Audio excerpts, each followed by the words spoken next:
So this conversation, Bob, is about obedience. Yes. What do you have to say about obedience in your life, in your experience? I, as a ward of the state, I had a probation officer. And my probation officer told my mother that I am a problem child. So finally my mother knew who I was. She didn't realize she was a problem. Right. So, look, I'm going, the kid is a problem child. But my disobedience started from a dream. My mother, my mother's mother came to Kingston. I didn't know who she was. And she walked into the yard. This is like early 50s. Because it was after Charlie, Right. which was 51. 51. And I was 6 years old when Charlie came. I was about to say. And like when we moved to the next yard, no, Alexander Road, I was about 8. And this lady walked into the yard and nobody knew who she was. If anybody knew who she was, I didn't know who she was. When my mother came from work, she went into the room with my mother. And they have those little grips made out of plywood. And when she came out of the house, she had that little grip with my belongings. And she was leading. Nobody said anything to me. They just led me out, and when I was going, my stepfather gave me a Parker pen. A Parker 51, which was a great pen in those days. Yes, it was. I don't know why he gave me this pen. Yeah. And the next thing I know, I was on a truck going to Westmoreland. And this lady was Rebecca Gale, who was my grandmother. And I was enjoying that little stint there because my mother never had time to demonstrate affection to me. Yes. My grandmother had that. And so I went back to the same private school that my mother went to, ABC school. And so I have to interrupt because a child of 6, you're saying so disobedient? When I heard my mother trying to give me away from her, so I was destined to go away because obviously deep down I realized that that was a rejection thing because of a lot of other things. Because when my father got my mother pregnant for the second time, I wouldn't have wanted to get pregnant by my father. So I understand now. If I were her, I would not have wanted a second. And so I went to the country and my grandmother looked after me. And one morning she left and went to her field. I don't know why I didn't go to school that day. And a woman with about 2 or 3 children came from down the road and raped me. She had me on top of her for what seemed, as a child you don't know about time. So it's what seemed forever. And I'm there saying, what is this? I mean, kind of thing. And I just have to hang on for dear life. Yes. There's an A-frame, one room that my grandmother and I shared a room. And those A-frames, those people didn't have a fridge. They either smoke their meat, so it's on a piece of wire over the stove always. And so there's a piece of wire in the middle of the A-frame with a hook at the bottom, and she puts her basket on the hook. Because she keeps her bread, and most importantly, her half a yard of tobacco in it. Yes. And I really trusted my grandmother. No, I don't know what to tell her that this woman did when she, in her absence. But she reached up, because she come from wrong tired and thing, reached up and tobacco and another thing. So she started beating me for the tobacco, and I said, but no, she started beating me, which she never did before. I said, so how would I reach up there? So she lift me up and start push me quick, but the job was already done. Yeah. Bam! Grandmother went to the hospital and never came back from the hospital. Oh. And I always felt that she was buried alive, because when my mother went down there to fetch her, she got the telegram in Kingston on Friday. By Sunday she was down there with her coffin and her dresses and things. And we went, and my mother asked, and I said, oh, we just buried some people in some pine boxes down there. So mother say, my mother and no give me no time to come claim her. So my mother went to the cemetery, Savlamar, and said to the man, were the 4 people who was buried a while ago? And I say, she just start digging up people till she find her mother. My goodness. She and her friends just Yes. dig up. Yes. We went home, bury her. My mother had that was a Sunday. Monday night, them had the 9 night or whatever it was, whatever night. And between singing of wake songs and coffee, my mother exclaimed, I have to carry this boy back at home and I don't know what I'll go and manage. And somebody said, you want to give me him? She said, you want him? She said, don't take him now. And she just handed over the same little grip to somebody I never met before. Oh my God. And I went into the house that night, the Monday night, and my mother went to Kingston. I had a cousin called Felix, they call him Boy. And my grandmother, in the midst of my sleep, the first dream I'm going to have in life, she said, I am taking the foot of the coffin, and Boy is carrying the head of the coffin. And she said, Boy, when you put down the coffin, make Keith come carry the head, and you come carry the foot. And I said, no. And she said, come carry the head, Mr. Boy. And I said, no. At the funeral, at the burial, I wanted to cry so badly, but it just would not come. Right. I don't know if it's the beating, the ignorance of, I didn't know about forgiveness and all them things. So, and my chest was just so tight. I felt if I cried, I was going to look like a weak little boy. And I realized, no, I'm alone. Before I know that I was going to be given away further down the line. Right. And she told me 3 times to carry the head of the coffin. And in the dream, and you know, when some people, they have the kind of church shake there, his shake was like that, because every time I was with my grandmother after that, because of the shake, I know say she visit me. Right. And I've been walking since because I never carried the head. But I'm saying to myself, no, how can a child be burdened by a descendant? And I remember every dream I ever dreamed. You know. I should have been logging them years ago, but I never did that. And so that obstinacy stayed with me because I realized that I am going to be responsible for myself from here on in. So very early in life, you got that. I'm responsible for me. Since she couldn't work out, say, me couldn't reach up to take out her tobacco. And she was the only person I trusted up to that point. And I'm sure that's part of the emotional reason why, because if I've dealt with 10 women in my life, 9 of them would have made me extremely wonderful wives. But the trust, not of them, but of self, to be able to maintain that duality and live for some. I never know about living. When I met Bianca, when I met Jessica the first time, or Michelle Nita, I understood family. Right. The bond that family should be. Yes. And so, I just, in my last birthday, came to the fact that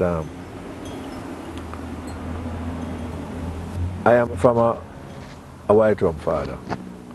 So I'm the result of a white rum sperm in a jilted, heartbroken, confused young woman from the country. Because when I took Bianca and my son to meet their grandfather in the country, of course before he died, but by then he was an alcoholic and suffering from diabetes. Yes. We went and so I asked him, so what? Was my mother a good woman? He said, yes. I said, why you treat her so? He said, well, you know, we were taxing, I was out at Crossroads there. We never picked up people off the street. We used to take the old women from camp, the white women from the old, to market and to doctor and whatever, so they get a personal call. And listen there, Tell them to come to 5 so and so. Right. And so we used to bet on these women because we know the country girls, they didn't know anything about town. And we always went for the country girls because most of them had their virginity. Mm-hmm. However, when I went to your mother, she had lost hers. Mm. I got through same way, but I felt that I had lost because I predicted wrongly. I said, that you? I bet. And so we ended up having 45 of us. A boy and a girl with every woman he went to. Mm-hmm. And the only woman who never had a child for him, he married to. Mm-hmm. So, and I grew up not trusting anyone else's story because it never matched mine at that point. And So was it that the world was not making sense? yes, but some of these things I haven't never spoke about this on camera before. When the first morning I woke up from that little one room in Westmoreland with my grandmother, the first time I was going to stone a bird, I picked up a stone, hit the bird off the pimento tree. The bird fell. And my grandmother said, look at that thing, and it's not even an eatable bird. Mm. And I put a can over the bird and I beat it, because them say you can't make back life. But when I look, the wing broke. Oh, man. And that is why my favorite saying I've said to you before, a bird flies because it takes itself lightly. And I started crying when I realized I couldn't eat the bird, and I couldn't fix it back for her, and I go and for watch it die and bury it myself. But under that pimento tree, another thing happened in that same. For the first time, I realized that my existence was called life. And I loved life so much that I made a deal with God. So that I don't mind giving you a toe or a finger if I can live forever, you know. I am thinking about living forever and making a deal with God at age 7, 8, you know. And the search for God started then. And then I finally realized, is him this? Understand? So a 7-year-old. Yeah, man, Sky went back to ABC, you know. Yes. And my mother's teacher was Miss Doody. Please for a little letter outside, Miss Doody. What you want to do? Number 1, Miss Doody. Remember that. And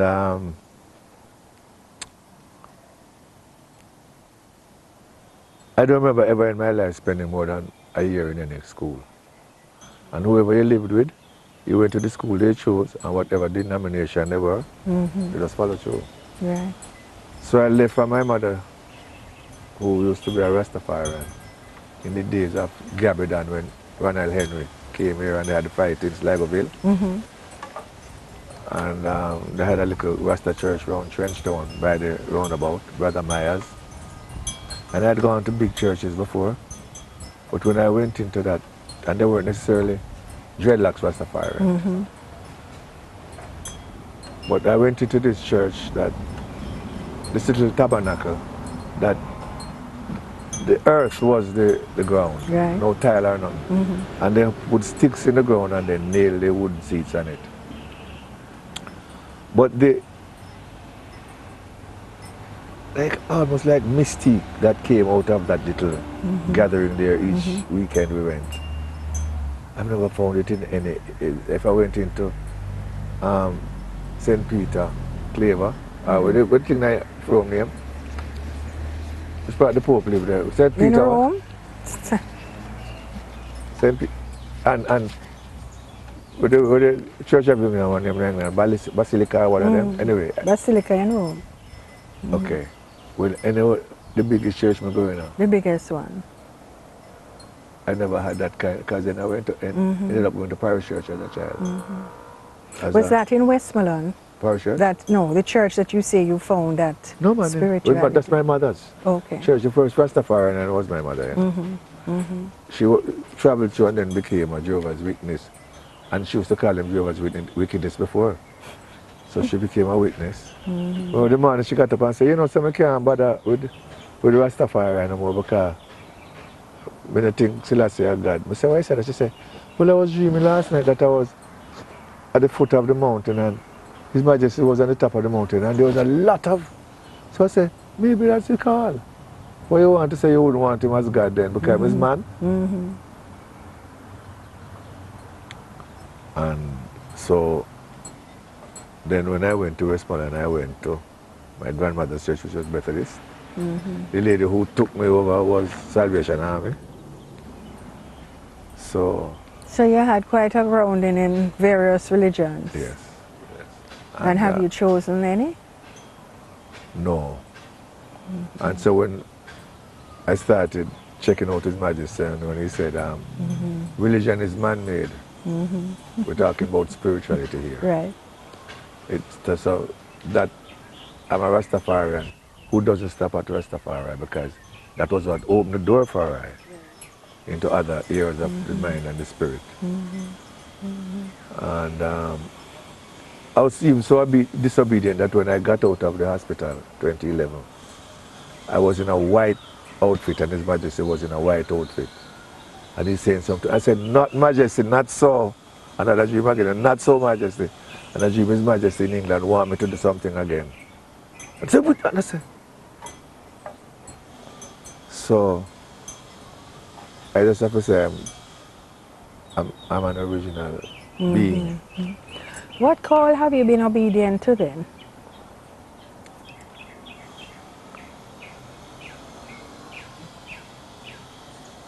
Well, I have this great capacity for empathy. And I do things that other people would call foolish. But there's a song that says, and if only fools are kind, I'll feel, then I guess it is wise to be fool. So that is a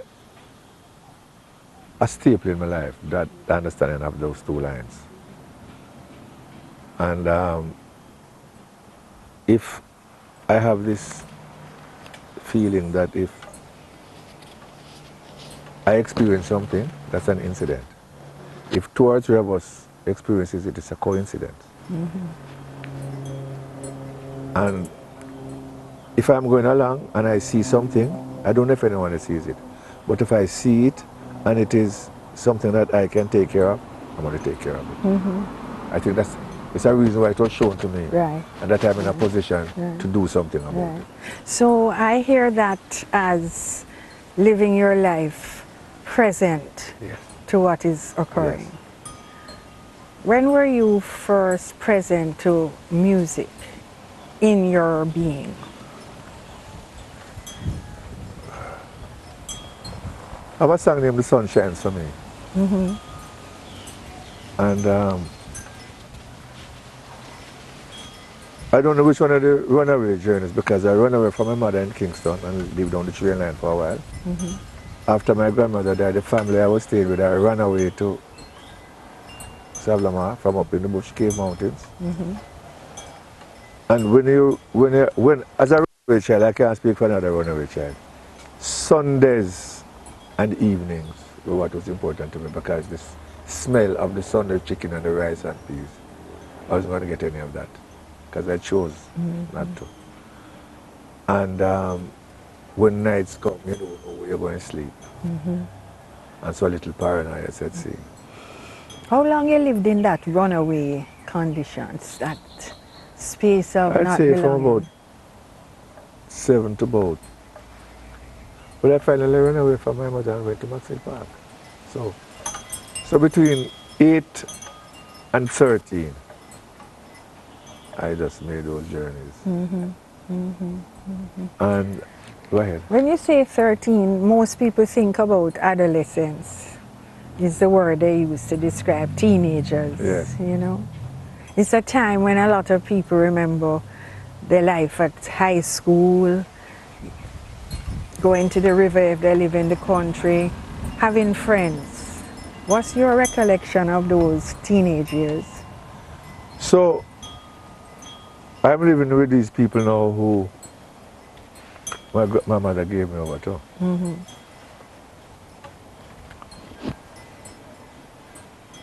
And I'm going to, they send me to Kentucky School, which is about 2-3 miles from where we live up the hill in Westmoreland.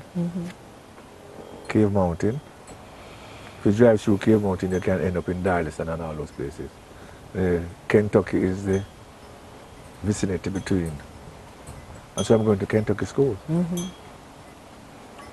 And, but I found out the reason why they asked for me. Because then I moved from turning on a tap to get water to having to go fetch water way down the hill every morning. Put a kerosene pan on my head, walk up. Little shoulders hardly develop. Now I have no food. And then that is Monday. Tuesday morning I have to go carry that next same kerosene pan with a whole heap of hog feed and go up on a hill to go feed one sow and about 9 piglets. And I can't manage none of that. So because I know so I'm going to be late every day, the first man I go to feed, the man came up and showed me the pig, her husband, So I was given away to Lillian Wedderburn and Reginald Wedderburn. And I end up going with that thing called muscle contract. Because the woman never put me in her bed to sleep. She put me in the bed and she and her husband attack. My grandmother and her husband, my mother's father, lived on the same premises but in two different. Most of them country people, the man and the woman, they only get together when they want to get together, but they have their own space. And but my grandfather was a reasoner. My grandmother never spoke of that shit. She was a tall black woman who just moved mysteriously. And I somehow believe she used to smoke ganja. Anyway, so I'm going to Kentucky School now. When I go feed the hog the man, the hog's bigger than me. And the hog tie up in that thing. And when we try to pull the hog, because we don't have them strength or them dexterity. The man never even carry me for a month and show me it go. We try to pull the hog and the hog look like it go step on me and mash me up in the mud. So the man after me just show the hog feeding halfway. That knows that the hog go dead. Man's about 6'9". And he just come home and even and just grab me and say, "Can't have me out of the ear, sir. Strong, big African." And talk, go. So I have to say to him, "What say?" She had to decipher for me. I get that beating there. And I start go Kentucky School now. And I don't remember when I put words into sentences. I just know that one morning I'm in class and everyone failed at reading introductory book 2. And the teacher said, "Keith, get up and read." And I read. And when I had finished reading, she said, "That's reading." Oh, and you were how old then? 11. About till the 10 and 11. As a child, you have a warped perception of time, so distances and time. So I don't remember some of the days, but I remember everything else. So had the music come yet? Well, when I was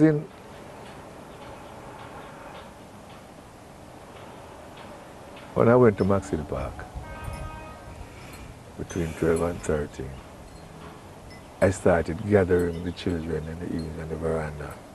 And we used to go Bethany Gospel Hall, the Keen's Place and Agda Park Road there. I made a choir out of the children singing. What caused you to leave from that home with Mr. and Mrs. Wedderburn to Maxfield? No, with Mr. and Mrs. Latibodier, my mother. When I was 11, my mother said to me she was going to get married. So you need to do that because, I want to love my mother, I want selfish one. She said, well, I need help. And so on. I said, let me know by the time we reach 50, I can't help them. She said, you mean well, but it's not so long. So when I come back, I didn't run away from country to come back to town. I was taken back to town because I ran away to Sablama. So I could flick a switch and get light. I could turn it up and get water. Rather than have to carry water and have to carry wood and make up fire. So when these people are terrible people.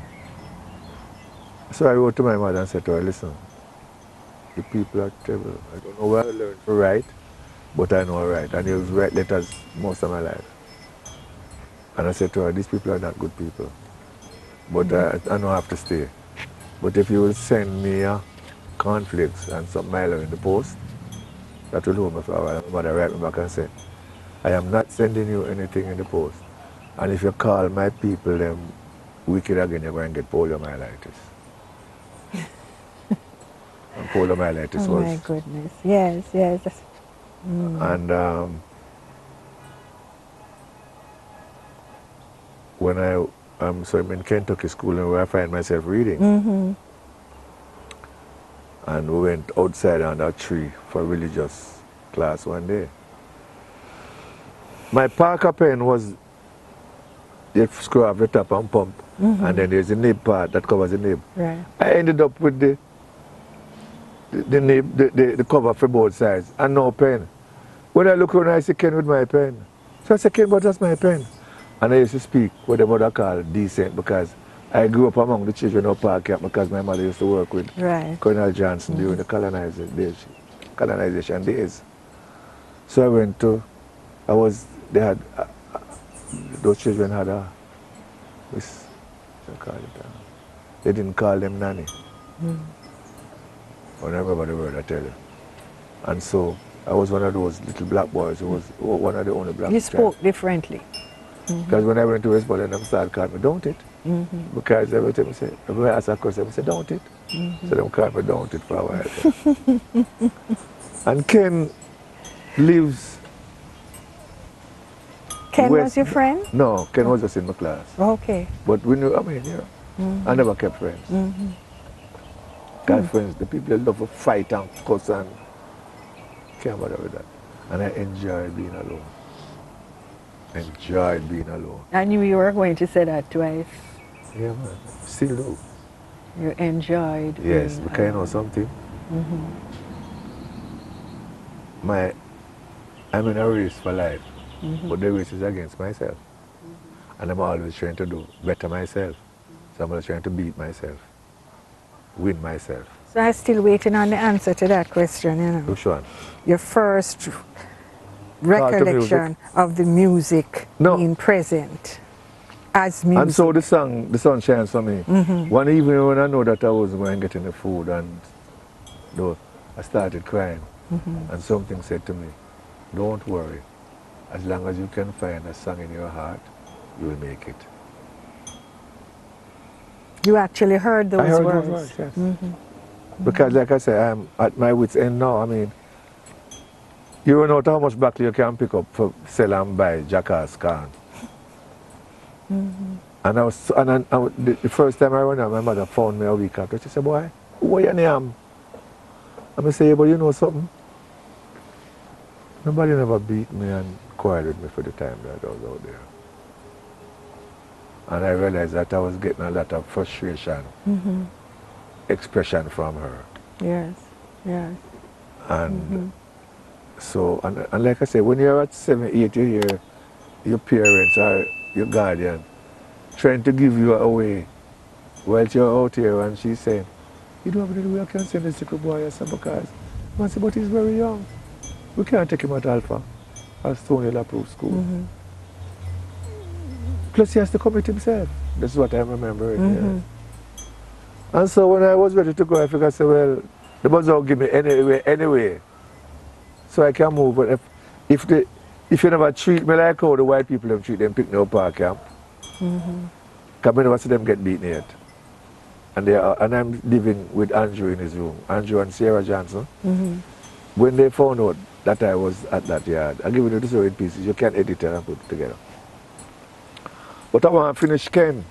So I realized it's because the pen my stepfather gave me. Yes. When I went back to do some video at the school the other day, twice it happened to me. I took Excel Brown was coming from, because he never come town or nothing, from work, with his food in his crocus bag and his firewood on his head. And he said, Keith and this man, I say, remember, make an excellent. He said, what you mean? The brightest boy in Kentucky school. I said, what the? And you had the best pen in school. Right, so what happened to Ken and the pen? So I follow Ken go home. He might go the opposite direction from me, you know. One rainy evening, you know. And I follow Ken all the way home, you know.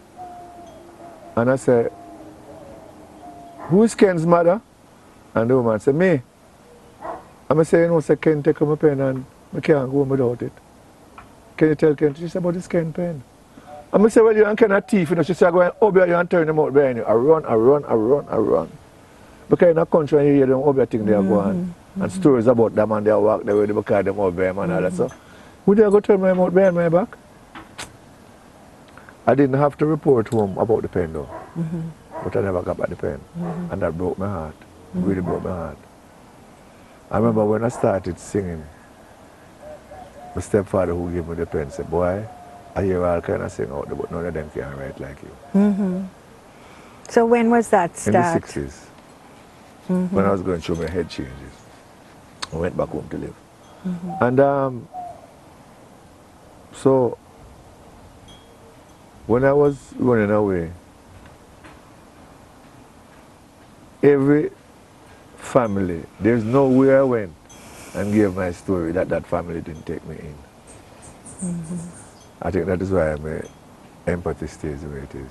Yeah. The last family I stayed with before they took me back to Kingston, the man had 19 children and I was the 20th.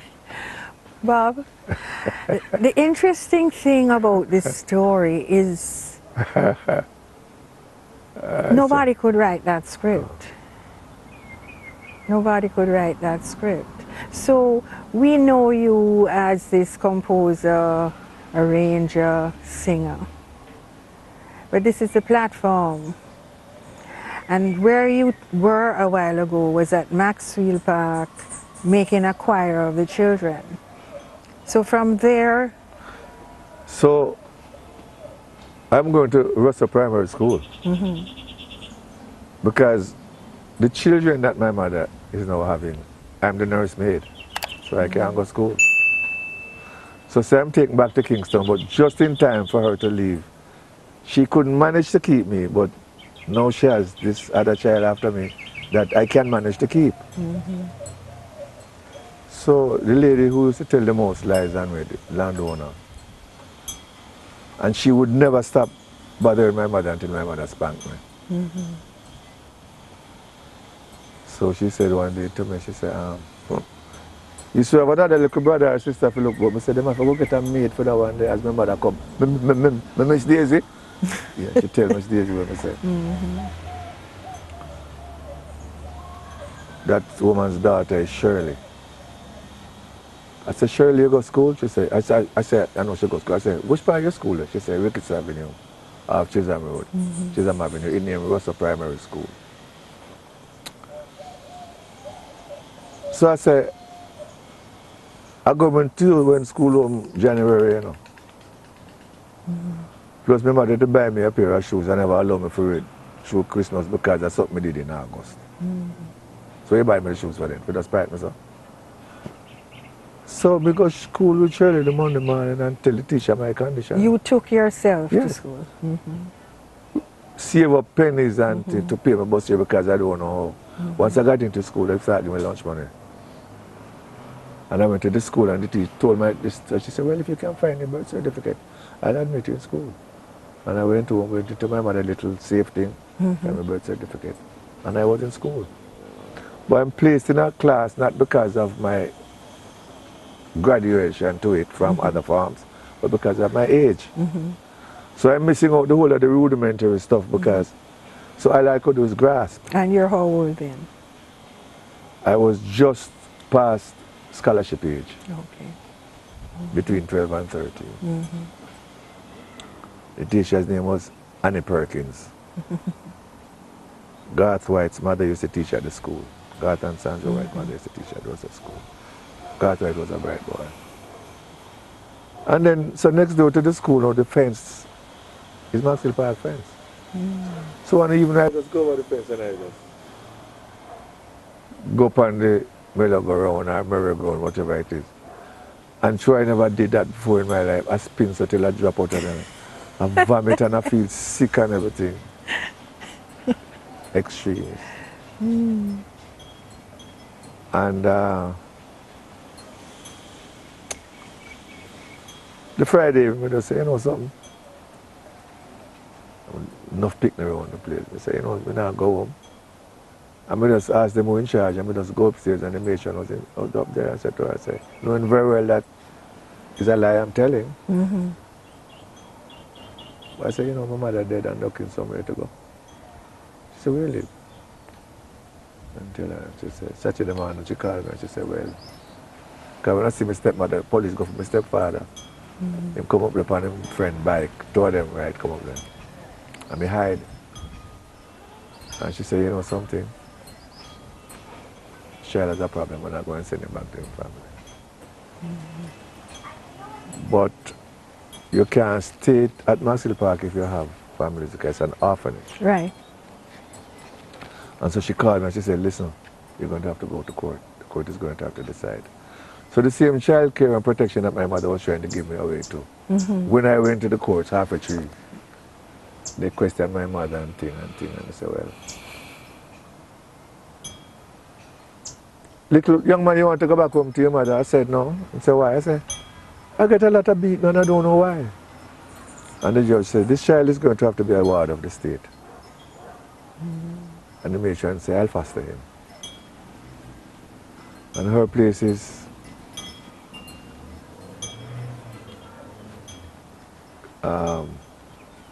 where I'm trying to find, I can't find it right now. Anyway, her place is in It's in the the compound, same location. but it's separate, like a cottage. So I went to her house to live with her son, her nephew and her niece, and her 3 daughters. And Papa Scott didn't like me though. Because I used to go outside and clean his Vanguard, the car was, in the morning. So he was about 6 foot, very tall guy. And he would just come out and while I'm down there with him, just look at me and cut him eyes. And I saw there was an old piano in the house. And I started introducing myself to it to see how it would respond. And for weeks I was doing it and I couldn't check it. And they used to do auditioning at Champion House, corner of Maxwell Avenue and Leaders Road. That's the first place I saw Chris Blackwell. Okay. I didn't know who he was then, but he was ADC to the governor for Yes. Foot. Yes. And it was a back boy, just walk over him MG door and just played a lot of billiards, because that's what they had there. And so Clement, that who I've seen for the first time one Sunday evening, was doing an audition on a white piano at Champion House, which is not far from Maxwell Park. Right. And So Champion House was what kind of place? it was a club where you had A music, club, live music right, and all that. yes, Bar, okay. restaurant. Eddie Lai, the guy who owned the thing on Trafalgar Road there one time. Big wooden house there, man. The guy said, see now, you're going to. That guy was his son-in-law, but Eddie Lai was the guy who owned it. And so Derek Hart was there, auditioning a song called, I'm seeing these people do the same, Over the River, I'll be here when he comes. And how old were you then? I was in the same 13 bracket because I just What? moved to Maxwell Park. Oh my goodness. Just being to the and I looked at Tony Gregory was playing the piano for the session, and I looked how he placed his fingers, and I went back to Maxwell Park and placed the finger the same way, and I understood the sound I got back.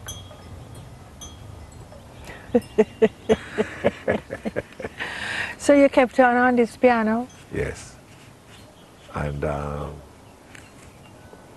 so I wrote my first song, The Girl of My Dreams. And then later on I heard a group from a duo from America named The Cliques with The Girl of My... It were different melody and things, but the sentiment was the same. And I said, well, if somebody from America can think about the same title like me, maybe I have something. Just like So that. this girl of your dreams, you know, you did have a girlfriend by then, yeah? Well, Or no, you writing song? the matron's daughter, Andrea Scott, Yes. went to Arden High School. Yes. That story I'm going to keep off camera. Yes. But that's the first time I was kissed. Mm-hmm. And we used to kiss all night for nights, and of course, Blue Bones love to kill me. Oh my goodness, you're funny. And something happened one night, and my mother and father just drove up outside. Mm-hmm. And they didn't have cell phone at the time, but by 5 o'clock in the morning, my probation officer was there Mm-hmm. to remove me Mm-hmm. and take me to. But by her son, I went to Kingston Parish Church because that's where he used to go. Mm-hmm. So here's another religion I'm exposed to. Became an acolyte without him being baptized or anything, but I just find my way through doors. Mm-hmm. And started a group at Maxwell Park. I played the first piano for Vic Taylor because he was a Maxwell Park boy. Mm-hmm. Remember Vic Taylor? Yes, I remember Vic Taylor. And a guy who became Ija Man, Yes. who used to go to St. Martin's High School, which is just behind Studio One. Yes. And he had a song called Joe Butterfly from a film. Mm-hmm. And I feel it out and him sing. And so I realized that I have an ear. Mm-hmm. And I would know how to change chords. And so I'm going at Parish Church. Go to Parish Church as a scout, where I met Tyrone Evans. Mm. And we started singing as a duo. How we started singing, one Saturday, Sunday school had a trip to Gunboat. Mm-hmm. And we were waiting on the bus at the ward. And the most popular song of the day was Uriel Of course, Alton Ellis. and Eddie. Yes, and Eddie. And True, so whilst true. waiting on the bus, one of us started the song and the other one just jumped in with the harmony, and we just looked at each other. I knew that there was something that connected us. Mm-hmm. But the Paragons were 3, no? Not yet. Not yet. It was just you and Tyrone. No, we weren't a group then, we were just a duo. Just friends. Okay. And between that, somebody told me that they were looking workers at Bellevue Hospital. Mm-hmm. So I went with him to this guy have a 3rd year Jamaica local. Remember that exam there? First yes, and second. yes. And I don't have anything. Mm-hmm. And we go in and them give us some English and some artwork. Well, don't tell me if you draw anything. I can't draw. Mm-hmm. So when they learned that the guy didn't get the job and I got the job, I said, something wrong here, man. You were how old then? 18. 18. A trainee male nurse. Mm-hmm. And then Tyrone, we kept on singing, and Tyrone said, you know, there's Alton and Eddie, there's the Chalmers, there's Keith and Enid, there's the Blues Busters. He said, 2 of you can't match up against other people, they're too powerful. But we're going to bring in some more people. And so we started changing singers. The group was the Binders. Mm-hmm. We had D.Y. Stamp, who tried to be a lead singer. We had Errol Walker, who tried to be a lead singer. And Errol Walker lived on the Aguilar Road in Rockford. Mm-hmm. The road after you pass the KFC. And Marcia Griffiths lived down Hislop Avenue, the opposite road. Mm-hmm. And so we were at Errol's house at the bottom of Warwicker Hill there, rehearsing, and a little nice little girl just walk up in a white dress and say, "Me can't sing to you know." Never saw her again. And that nice little girl? Marcia? Right. Never saw her again. Okay. And somebody told us about this great singer who would make a good lead singer for the group, Sean Holt. And so Tyrone and myself, dressed up in a nice khaki, go down there one Friday and say, "We're looking for John Holt, you know." And he lived on Donkey Student Lane, right at the corner, Donkey, between Wellington Road and Nelson Road, which is a little dirt road, and Walper Cooley Plum Tree. And we were going to say, Lord Jesus, some decent boy come look with John. Because John was tending to be a rebel. And come up at the house and start singing. And of course, everybody adored his voice because he had the exposure of Via John's opportunity knocks. Right. So he was exposed to them things. And started the group and we started singing with the Mighty Vikings as a band vocalist. We used to sing every Saturday night. We used to perform with the Vikings at the Courtly Manor. Right. Courtly Hotel was then on what, Trafalgar Road? Yes. It was Courtly Manor. Courtly Manor, correct. And I remember we got there was a group called Dabby and the Deltas, Dabby Dobson. Dabby Dubs. Howard Barrett, who became a part of the Paragons after, and Fuzzy Byfield, Keith Byfield, great tenors because they were in KC choir.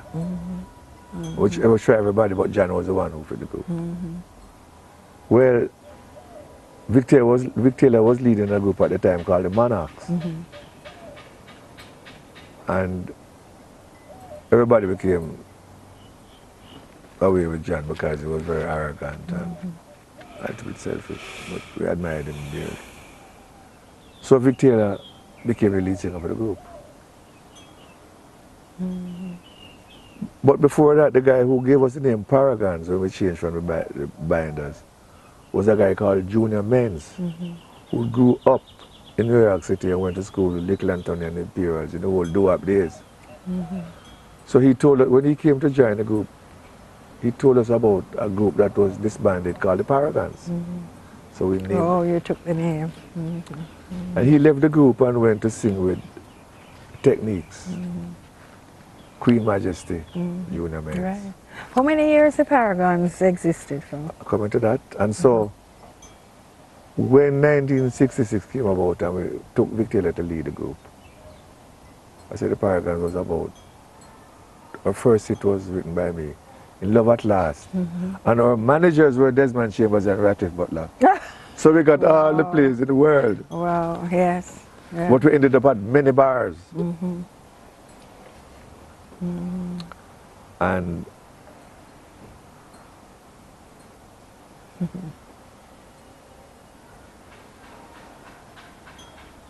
that year, 66, was the first year. That's the year His Majesty came. And that's the first year that the Cultural Commission decided to have name artists representing the festival songs.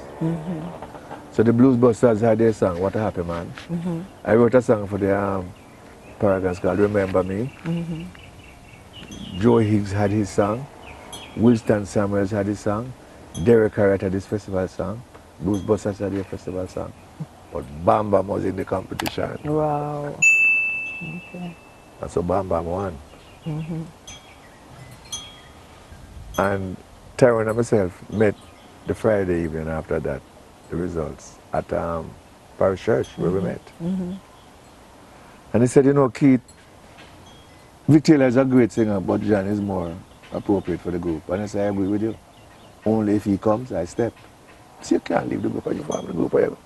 I say, yes, I want to be at peace with John, and if we're in the same space, we're not going to be at peace. So I left the group. Now when I went to Studio One for the first time with the group, and I was playing the piano and arranging the harmonies and all that, Clement, that was so taken with me. I was able to sing all the parts, and to do the corrections, and to play the piano. And so the only thing I knew to do was after I left the group, I just went back up to Studio One, and Coxon was so happy to see me. And so what I'm telling him, I said, boy, I leave my friend them, you know. I said, don't worry yourself, man. All right. That is in 1963, 64. I just brushing on 20. I was born 44. And I went to Coxon. And when I realized now, so because I was working at Bellevue, I left the job because of the group. When I left, they said that they weren't going to fire me because I was representing Bellevue in a sense. I'd passed my first exam as a male nurse. I didn't pass the second year because I was busy singing. And I really couldn't handle the work. Right. The study and all, because it's not a discipline of mine. And I left for music full time. One thing I learned from John Holt that early days, he said, "Me no want no more trading, I sing off a living. I live off a sing for the rest of my life." And I said, he took out to me, "Oh, but it can go so too." So he was very farsighted in that sense. And I was telling Bianca just a couple of days ago, the things I was doing, I never saw them as special, you know. I never knew I was clever or anything like that. I was just looking for something to do, and this is what found me. And so I just pressed on with it. And so when Caxton right away says, I won't want you to audition singers for me. You know. BBC had that role, and Leroy Sibbles, because they were there before me. And then but I said, but when I done this, I not going to make no money, because if you write a song and sing it, you have to sell first. So I go to Caxton and I say, you don't have anything I can do. He said, like what? I said, I need to get some money at the end of the week. So boy, the one thing I have here, you know, I would even call it a salesman work, because you have to just pack up the record. So I just go in at the thing early in the mornings, pack up the record in boxes of 25, and how much 25 I can hold in a carton box and manage to take the bus. So earlier I delivering record at Randy's, Beverly's, Prince Buster's, Music City, Caxton Store, and all those were Orange Street.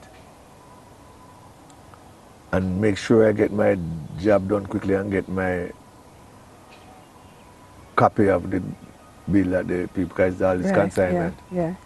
And I'm heading back because I know at 10 o'clock the studio is going to be packed with ganja smoking musicians. The scatterlights, the divided scatterlights. I said, just went in the studio and just, this is my dream coming true. I am.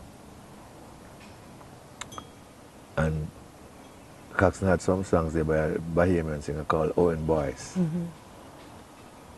And a lot of ballads. And to give us some money, he said, Marcy and myself would do harmonies on this. So in the tape there that they thought needed harmony, Marcy and myself would do the harmony. And I'm teacher the harmony. So you reintroduced Marcia, who came up to you at that and time. said, me can sing to you now, and then disappeared. Yes. So when did she reappear? I went to studio and I saw her. You saw her there, Yes. okay. And so when you really got into your recording phase at Studio One, what made that transition? well, once we are doing these harmonies for the other songs. And I began liking Marcia's voice. So some songs I wrote that I was going to sing in my youthful tone.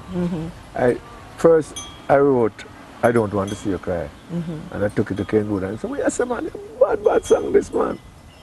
And I wrote another song and I took it to Delroy Wilson. When we were together, you know that song? Those were the happy, because I can't love another, no matter how I try. Yes. I know. Yes. Delroy Wilson love it, so. It's me produce it. Yes. Because Caxton's not there most of the time. Sing it for him. I taught Marcia those songs line for line, slur for slur. Because it's me voice. And all of this is just... That time I'm living at a place, Little Q Road, in the lawman's house. The lawman are some people who used to make jewelry from turtle shells down on our street.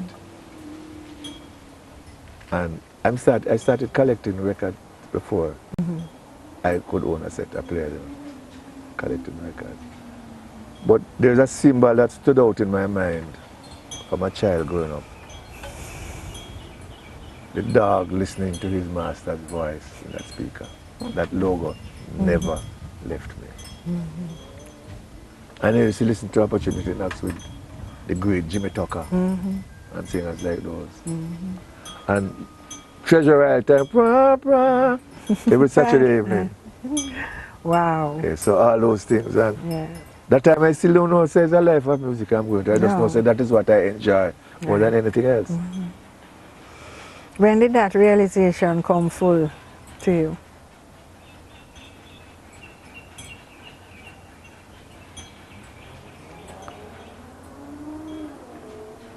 It's just drift into it, you know.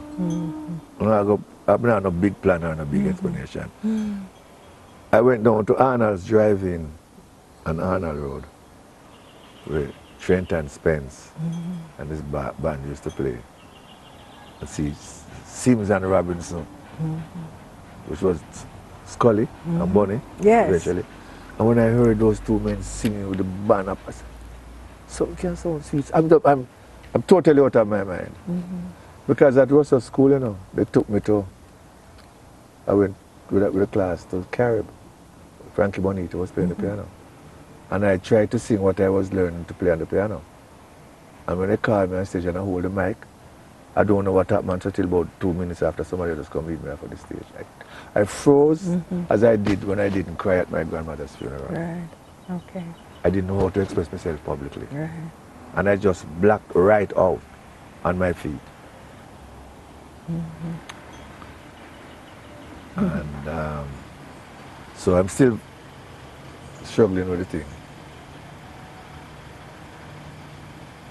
When I heard the reproduction of Marcia, Ken and Delroy Wilson, I said, I might as well try to sing some of them songs myself. Because not being the lead singer, but the band, but the group leader, I never had the courage to. So when I started singing my own songs. And among those early ones, which what do you remember? The first song I recorded to a solo artist and songbook called Crime Don't Pay. And then Too Experienced and Let Them Say. Which was very biographical because at that time I was having a problem with the herb. My mother told me that he was smoking more than he was eating. But of course the ganja, but when I smoked, just started smoking herb, it showed me a dimension that I never saw before. It became clear to me that I come from a family that is broke. I don't have any inheritance to get. And I go and go to high school. I don't have no degree to get. I never know about degree them time. I never have no first, second, third Jamaica local to get no work. And that freaked me. What am I going to do now? Could have gone the opposite though. But it freed you, you say. The realization freed you. To the extent where I didn't know what I could do about the realization. And so, a brethren named Donovan Leach, who went to JC, who became the first member that the 12 tribe sent back to Sasha Manning. To go to JC. Now by this time, Miss Griffiths come to my yard one day. She said, no. We are sitting under the mango, the pear tree at Studio One, Rita, Whalers, one of the pirates, myself, and Marcia. And a pear fell off a tree, hit me in my head, and I'm saying, look how much I'm saying, yes or no. And the pear fall and only hit me in my head. And they all had me down as a little joker because everything I said them laugh. So I pick up the pear and I said, and the pear green at that. Never really drop yet. So I think, in my mind, when Marcia and myself started to get together, and I was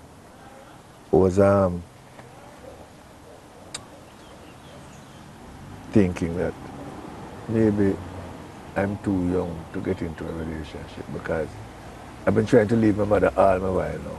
And now I am living at Little Q Road with this guy named Bonnie who was a guitarist of Vikings. And I could play my collection on the people's gramophone. And when I even finished at Studio One, Marcia said, come show me where you live now. And she was by my live, and I said, she just started to pack up my clothes. I said, she said, yeah, come spend a little time with me. She captured you.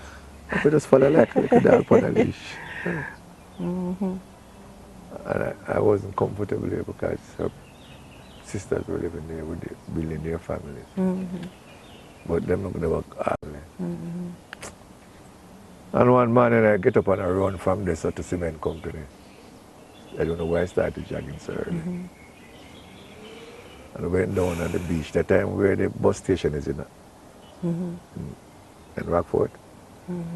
The sea used to be there. All of them things there, with them oil, them energy thing there was sea. Right. Norman Man the Boulevard and Michael Man the Boulevard, and think there's dump land. And I went down to the sea and there was this guy crawled out from under the bushes, you know, the bush, mangrove looking thing. Yes. We had slept the night with a Bible. And we started talking about Rasta. Man say, I have this thing, say me and the boy come. And we put the boy in the bed and put her under the bed. And so, we just started trying with the youth, yeah. Go over the yard every now and then.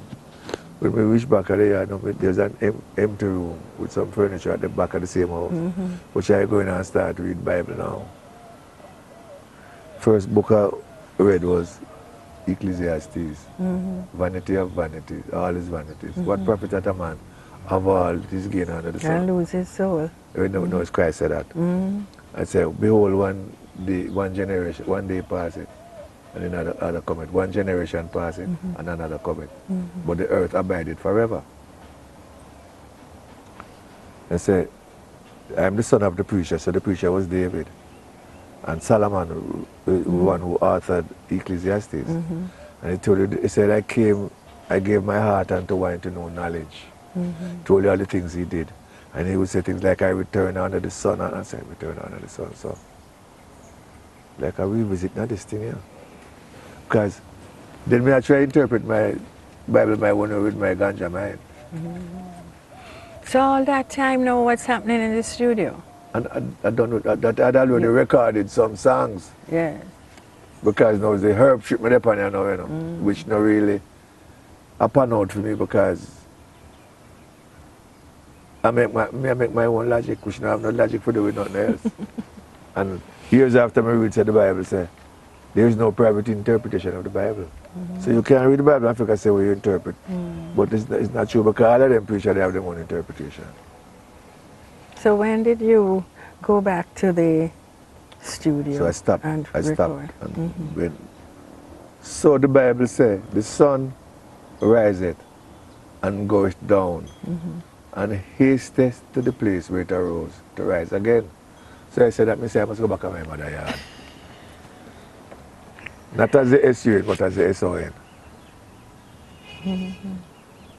And when I tried to move away from Marcia, so I get a bed. And higher purchase. From that, anything we own, we have to buy it cash. And when I moved back to the yard, my mother said, don't bring the mattress come here if you're going to make disgrace come on probably. Courts come take back the mattress and people on the lane say, better left my yard and you bring it come here. And sure enough, the people them come test for the bed. Mother went to Cox and she said, he said, I'm not feeling it now. At the time we record, I play on sound system. So I'm not really making any money off it. But Cox must have been an insightful man because I saw an interview where he gave and he said, Babanti seemed to be a guy who had problems with his mother. Okay. Yeah. And when I hear that and the story, and I know a lot of people listening to you must come to a reflection of the impact of mothers and sons, because you profoundly speak to that. Yes. What I kind out of that whole experience is that it should be illegal for a man to just go and breed a woman and don't take any responsibility. But what the other side of what I kind was, it would seem that women are given a special responsibility, not only to have children, but to introduce what we think love is to the newly born. Yeah. And what that child learns as love is what that child is going to continue as love. So I'm waging a battle against a set of Jamaican men, and that's why people see with a lot of young girls and they figure say me have, and them pick me in mind, because me don't like to pick me now, go through with me, go through. And at the end of it, I say, if when I died, I say he would have been a very rich guy, but he gave his money away. That's not a bad way to be remembered. So what would allow you to give your money away is a certain success. achieved through the music that would have brought the dollars that you are giving away. Yes. Yes? Yes. And I want to make that line of events from when you say you had the head trip with Ganja. Yes. So you weren't so much in the studios. No, the time I was trying to get my head together. Yes. Admirable thing about Marcia Gibbs, she never left. If I was in the gutters, she was there. Wow. She never, ever gave up on me. Mm-hmm. Then I learned afterwards that because they were, she said it on TV, she was the only female along with the two, Rita Marley and Precious. The men used to pressure them heavily, the band members and Cox and everything. So Marcia said it, she said, when I met Keith, he became my guardian. So then I get help from the musician because she owned me, you know. I want to tell you some things about Roland Alphonse and Library done me as a youth. The first time I accompanied Marcia to Ochi to sing with the Soul Vendors. After she finished singing and she went and asked Roland Alphonse for a hotel key, he said, I have a key for a female singer but not a singer and her boyfriend. So we slept in our house called Pink House. You know what she? Wow. Wow. Passages, Bob. And Marky, there's a lot of slip between the cup and the lips, you know, just to give you semblances of things. The man, Reginald Wedderburn, had 9 toes. So when I came back to Kingston, I wanted to know from my mother why this man had 9 toes. He fishes on Wednesdays and Fridays. His wife goes to the field and he goes. So he don't have to buy meat and he don't have to buy food because he have his own food planted and the meat kind is fish. So my mother told me how he arrived at 9 toes. She said, well, in those days, they never used to wear shoes until Christmas, Easter, and 1st of August, which was Emancipation Day then. And he wasn't able to wear shoes Christmas last year. And he wasn't able to wear shoes Easter because the big toe just wouldn't get better. My mother said, must look down for the toe. So what you say? When I put foot in a boot Christmas, you know, we see about that, and just go over the door, take off him razor, and flip it and just cut off the toe and throw it down. And my stepfather said, and you leave your picnic there, sir? Elaine, that is not even a mile out of my journey. A rare life. Or is it? Let me tell you something, man.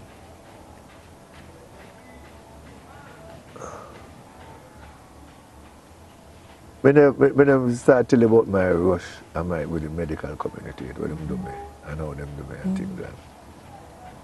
When I know a lady in Florida who, when I had a relapse 2017, I was staying with her. And she said, Uncle Bob, you know, say you're the only human being I hear talk about eternal life and serious about it. I said, it begin from that little boy there who did know, say, I had this feeling that what I am feeling, whatever I want this to be eternal. And then I get to the point where I really say, when I'm at the churches, I said, but well, you can't dead and then get a life and make it eternal. The one way you have you know, you have to make it eternal. And I still feel that way there. And the sister said to me, she said, but Uncle B, he's the first one I know who has to talk about live forever and then, but you seem to take the thing serious. So you imagine, said, you're going to get test right through life. They're going to test you right through life. And how many times we go at that door there and no say. And then we go visit Bongo Hugh, who was the oldest living vegetarian in the Western world. He used to eat raw food and roots and all that. You know about Bongo Hugh? Yes. Yeah, man. And Bongo Hugh say, I build a ladder over my grave, you know. When I reach there, I just climb. Come and I go down night. That made sense to me. And I tell you, Rasta, which has been the most confusing thing in my life, I think a lot of my philosophy would have been me seeing it without Rasta. But then I started getting an understanding of what my association with, and the fact that we could have a king and a queen outside of the colonizing king and queen, who is of a much older tradition. Yeah. And that my spirituality is linked to that. It's priceless.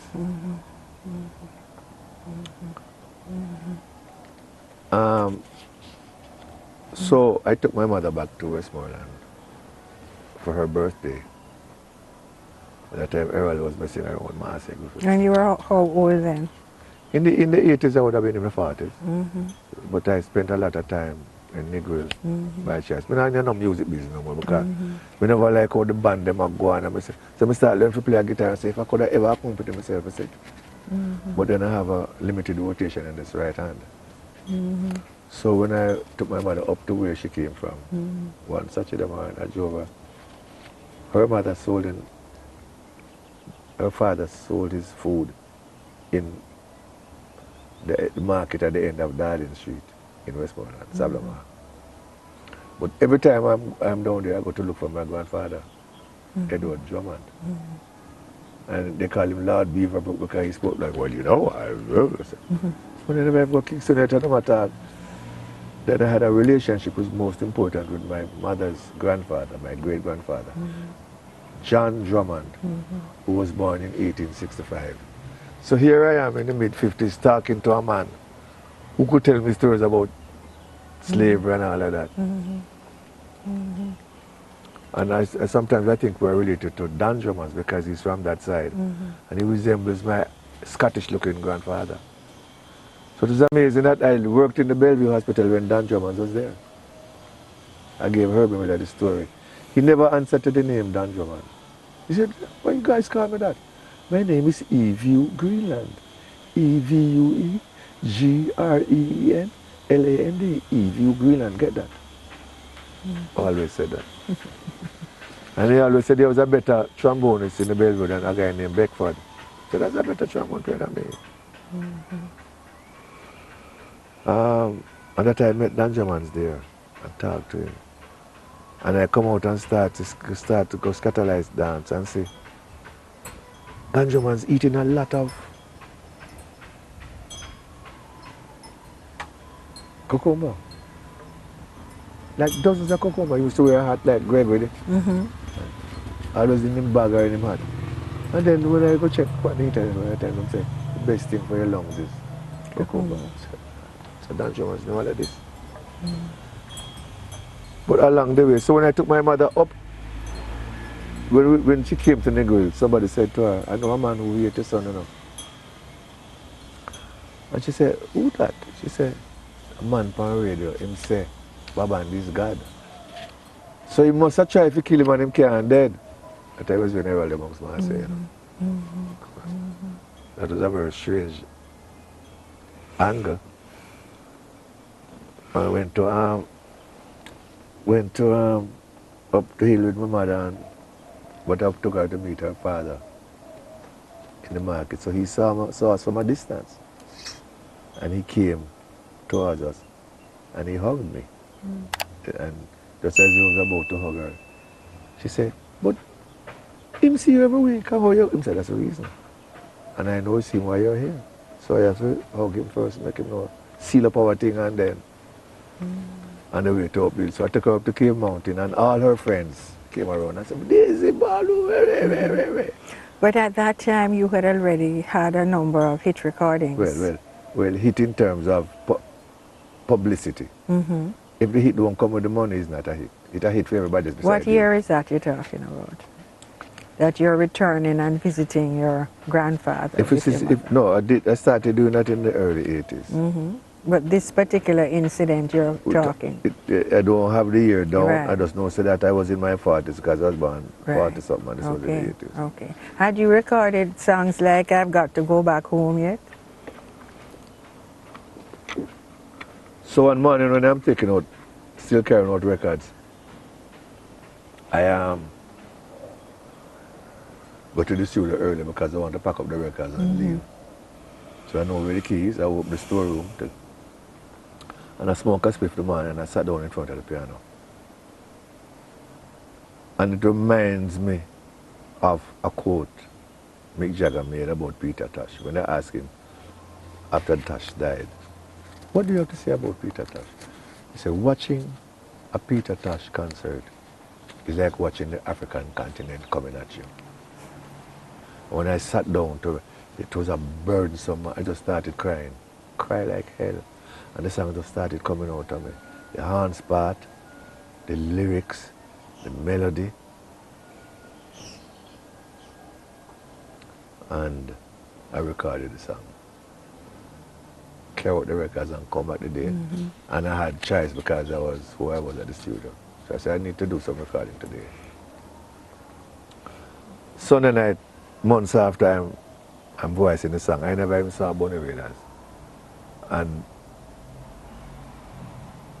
Dream, them call him Vision afterwards, who was a part of the Soulettes. But sang with the Wailers and the Soulettes were like brother-sister group. And I am singing this song. So I run the song down one time, I've got to go back home. When I reach to the part, I've got to, I just see 2 men in the team and sing at the mic. Bunny and Dream just got up and added the Wailers sounding harmony to the song. And I said, at his acceptance of his Lifetime Achievement Award last year, Yes. at Bournemouth, Bunny Wailers, I spoke about that. I said, they were already on their way to being a popular group, put it on and all them things. And for him to have that kind of generosity to add his program to me as starter, it was just, I mean. But the song must have moved something. Yeah, well, yeah, you know? yeah. But I'm saying so. Yeah. So I never even wrote the second verse. I sing the song, and while Sam recording the song, I'm getting the second verse of the song. And so I realized from that time that I didn't know the word then, but that what I have comes with a certain degree of spontaneity. Right, right, right.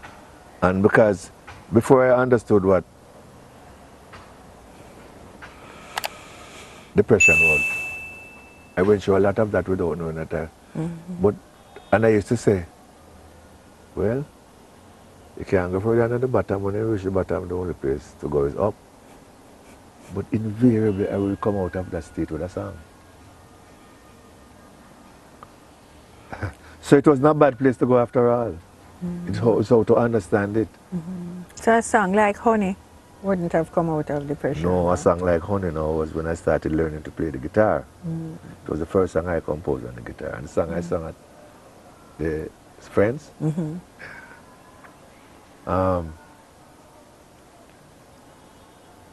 The love songs, Marcia said when she traveled before me, she said she know that is when she went to, is either the Bahamas or Germany. When she came back, I sang that song for her, Desperate Lover. How do you feel when the baby's gone? And she has a story for all the songs. and I'm not saying that she was wrong. Right. Because when you're out of your mind so often, or when your mind out of you, so often anything can go. Right now I'm going through the vertigo. But it feels good. But my brother said, once you start to enjoy it, go and leave it because you see it to make you feel bad. So I'm up there talking to my mother, talking to her friends and things, and the most respectable man in the community just came around and said, Daisy, how could you have had a child like this and left him with those people? Those people? And she started crying. And she said, you know, you wrote to me and told me, and I said, he wasn't lying. And so I had a bad incident of a sciatica nerve. So my agent took me to see her guy in London who was a chiropractor.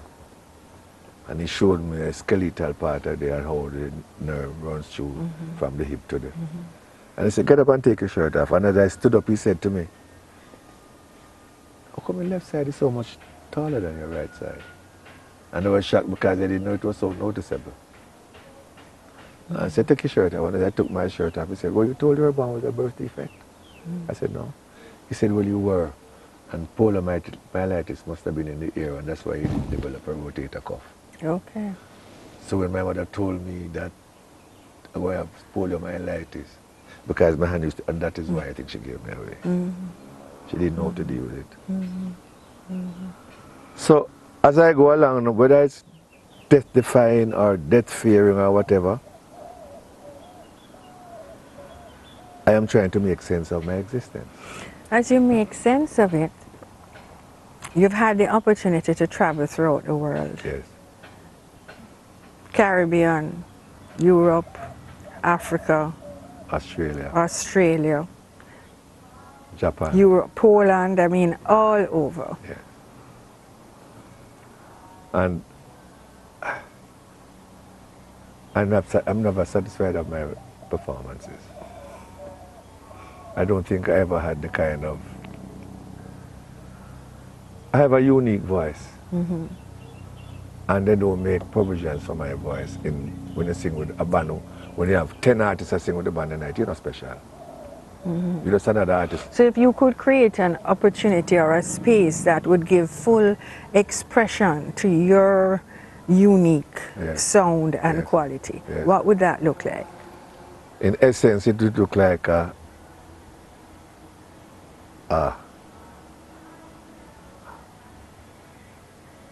acoustic music with an orchestra of strings. Are you intending to create that soon? Well, I have materialized it. I have realized it, but I have not actualized it as yet. And when Bianca said, Dad, the only way I see you on stage again is an orchestra. And I'm big. So she could have. She's her father's child. Because she said that about me and the music. Yeah. And for me, this is always too loud. I don't know why we need to listen to music so loud. I'm not deaf. I mean, if you come into my house, you know, you have to listen to my... You see, hearing and listening are two different things. You know. You're here because you don't deaf. But listening is an act. And so I spend my nights listening to the crickets and the nightlife of all the insects and things. And what I enjoy mostly the nights I do that is to hear when the shift is changing from the nightlife and the birds start singing and the rooster start crowing. And when you live alone, you can't really isolate those things.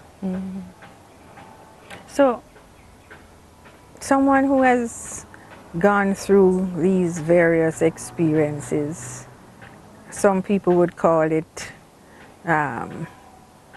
some form of abuse in childhood, rejection, depression, creation, facing death down. Yes. Very And often. that last one, what would you say is the most curious insight you have? Then somebody introduced cocaine to me. And I started pulling it up in my nostril and I never even asked, why are you doing this? It just seemed like this was my next step. And the person said to me, say, somebody in third world told me that Stevie Wonder said, never snort coke, especially if you're a singer, because it's going to eat out your septum and you won't have the nasal sound that you need to have. And then a man showed me a way where you smoke it, and I said, wow. So you saw, I mean, that is like, how did you see yourself? And you feel like you're just exploring experiences, curiosity, adventure? It's a story I don't want to tell on, That's okay. on camera, but Yes. one Sunday morning, no man, you can't make it run. But I'm saying it, however. And I went to Studio One this Sunday morning because it was school, home away from home, and not going in the church. And if I go in and somebody in there, I'll be in the studio and I can play on the piano. And this Sunday morning, I went in there, I saw Coxon and Lee Perry. And I joined the door and we were at trio. And Coxon passed him spliff to me, it seemed like. And when I took 4 or 5 draw, I found myself on the floor and he's looking over me and said, boy, if I didn't know you couldn't angle me like a thing, I wouldn't give you a taste of it. My life changed then. because I don't know what I smoked. And all those things they talk about earlier on, depression, the rest of things you call. So I'm totally lost now, brain-wise. And I'm always remembering my grandmother telling me to carry the head. That never left me. Carry? The head. The head. And the coffin. And yes. and we would carry the foot. Yeah. I told you that first yes, dream. Yes. So where they burn out the 9-2 man now, he was sleeping with his wife, is a Christian, Salvation Army. And him doing the man wife up the road, Miss Carrie. And Miss Carrie husband dead and words are going like this, as him kill Miss Carrie husband. But I'm so thick and rough, nobody know. So I have to wait till him come up to come join me at the bed at night time. So I don't sleep and I just fetal position every night. After a while I can't stretch out my feet because I'm so pained up. And I used to have the same dream every night. I was a bee flying in a warehouse with plenty of sugar. But it was round. And I have to just making sure I don't hit up in the wall. So I'm always going around in a circle. And the family with which I became the 20th child, the man was a man who packed sugar on the boats to take it out to the ship, Savlamar, to ship the sugar away. So that's how the bees and the sugar, it was, obviously I wanted to be free. I was locked in this cage where I did, but nobody, no interaction now go on, but we go for water. And the food was very minuscule. Excuse me. But John Holt told you that he was choosing to live off the music. Yes. You were one of the first artists, Jamaican artists, to have your own publishing. Yes. You made your own record label. Yes. Would you say that you got to some level of freedom? Freedom is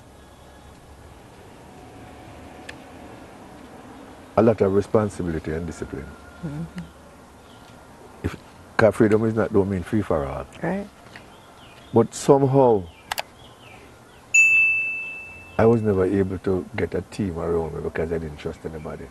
And so, before Synergy did Sunsplash, the team of them approached me to manage me because they saw me as the future.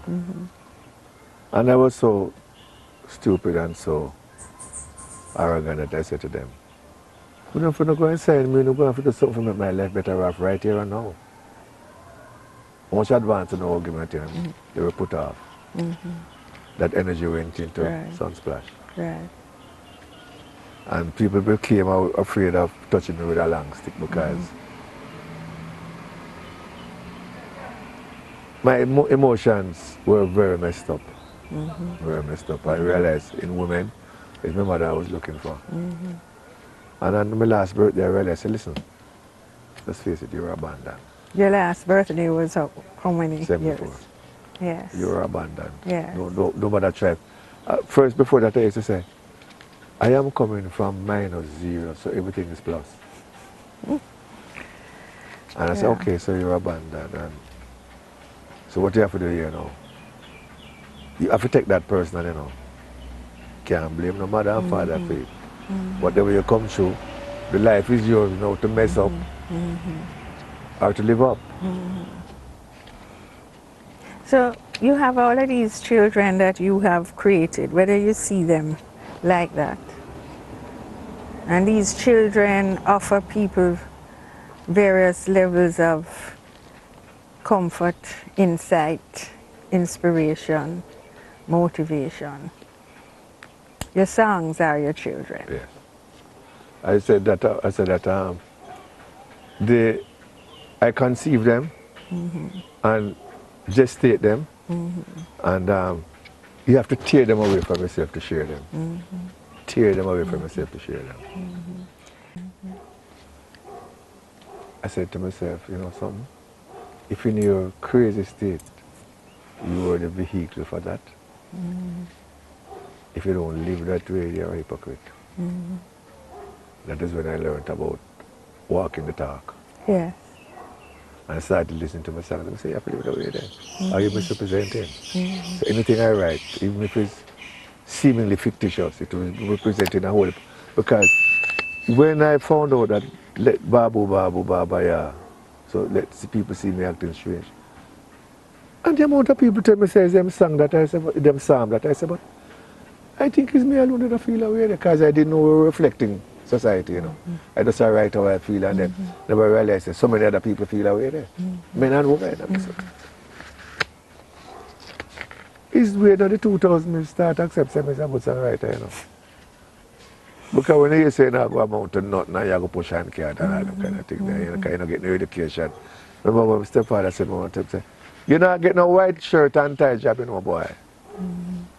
Seemed like it was the only job then. And all I ever wanted was an formal education. And I could not. And I come realize now, say I was blessed not to go to school. So happy. Because I would go all over the world and people would just open their microphone because I know how to talk. Don't know how I know how to talk, but. And I said, but. And in a way, the order of distinction, commander class. Yeah. People opened their microphones, but a nation opened itself and then said, well done. So in the future, and I still am looking for... Future is now, you know. Yes. I'm looking for the wisdom that you have extracted from these experiences, especially this last phase of your life. I don't know if it's the last, but this other chapter. Last meaning lately. Yes. All right. The most late. Yes. Period. Okay. Most recent. Well, most recent too. Positive, negative. You come back there. So. Where we started. That's what jazz is, you know. I really am just curious about the insights that you have gained. Okay. I don't like using it. Okay, I don't really mean it. As long as life supports my well-being here, all of these things that people would call negative, all of the traumas and all of the, there's only one question I ask, why? Right. And I need to know why. Have you had an answer? No, I'm still working towards why, but I know, no matter, I come to this understanding, no matter what is happening in the world, we don't have to like it. If it weren't meant to happen, it would not be happening. So what I'm going through was meant to be. And so I accept that now, that, and that I do have the power. So you've accepted the power, you've accepted the fact that as creator, Yes. there are those who see you as a source for them. Yes. Not just of the material in terms of food, but in terms of wisdom and insight. And that's very humbling. It is. From whence I come it, to have that, to be able to impart, and when were you at the award, the 50 Gold Awards? Yes. You heard what I said? Reggae Gold. Yes, you heard what I said when I accepted my award? Remind me. I said, as for every award I have ever received, I have already received it in the name of the Jamaican people. And my joy is that I know that I live in the hearts of the Jamaican people, my Jamaican family, where I dwell in much love. And by the way, the ancestors are still crying out for justice.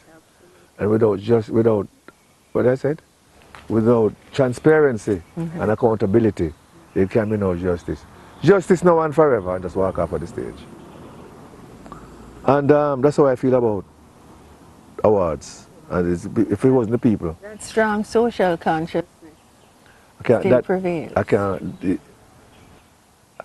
In the days of a Beng, like a magazine in name Beng, Walter Radney time, and when I was reading Stokely Michael and Eldridge Cleaver, Soul and Ice did something to me. Malcolm X, but I've had this living in Westmoreland in those strange times, I, I worked out that the political parties were able to galvanize more people than the churches. And yet you only see them once every 4 years or 5 years. And the churches are always. And I couldn't understand the lure of politics. And so I was always watching them. I don't know why. I was always, and because I have a concept of governance, you know. Yeah, man. Better than all of them things we are going on. My concept of governance better than that. And how would it work? I don't want them know. Fair enough. I don't want them know. So this But present. I tell you about Abeng and Black Power days. Yes. As a child, I felt that one way to get rid of them was to just make some Molotov and go in a, Fire burning. go in a garden house when they two outside meet. Yeah. And I'm 75 and I still feel the same way. That means nothing no change. As we father and daughter chat every day about things. And this girl named AOC, American new girl in the Congress there, Carter, see name? We have bad them up. She said, so, oh, but that she's one of them here to change. I said, no, you can't change the system. The system was designed. You can only replace it. And the only way you can replace it is that all the people who are at the bottom who work to keep the minority on top, just say, you know something, we're not running the system on yourself, man. That's what have to happen. Everybody have to be on the same page, the same time. We're hands down. In the book of Daniel, it says, and in those days, knowledge shall be greatly increased, and people shall be running to and fro the earth. Now I thought it was tourism and all, but these are them nations will lose them nationality and a runway and all. Israel will kill off the people them over so, the Arabs will kill them off, and the same people who paid and started slavery, them still around the thing. And this God make this nation with a promised land and they walk on and take everybody else's land. If God make him, supposed to make him with some land too. Why make it with some promises? So I can't buy that story. I cannot. And whilst everything in the Bible is truly stated, not everything is a statement of truth. Got it. So I take what I want from it, for where I get out of it. But I realize that Khalil Gibran said, oh, you go to bed together. You dreamers together, but we're separate pillars in the same building. I got a lot from Khalil Gibran. One of the things that, when I left the hospital, they said I was going to have to live on painkillers. And I said, hell no.